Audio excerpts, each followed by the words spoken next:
ગઈકાલે રાત્રે 12 વાગે મારો બીજા નંબરનો છોકરો છે એને ઉધરસ એકદમ ચાલુ થઈ ગયો. બરોબર. તે લગભગ 12:30 પોણા 1 થયું, પણ ઉધરસ મટનની દવા પાવું તોય કોઈ ફેર પડે ના.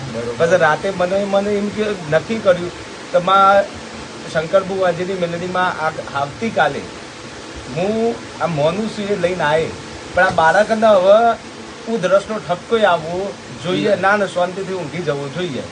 તો મારે એ પ્રમાણે એ જે મેં મનથી માન્યું અને એ પછી બાળક એ ઊંઘ્યો એ હવારમાં જ જાગ્યો છે. બાકી એના પછી ઉધરસનો ઠપકો આવ્યો. ઉધરસ ચોય ચીલ્યા એ તો માં તમને લીધી. એ ઉધરસ મારા બોટલમાં ફીટ ના કરું તો મારું નામ મેળી હવે બોલી કહો આ દીકરાના મોટે બોલી કહો ઓનલાઈન બાધાઓ ના લાવ તો મારા અવતારમાં ખોટ પડી જાય. એ મારો ભગવાન ખૂબ મજા કે છે. મુક્તા પોરની મેળી માતા બોલું છું ભાઈ.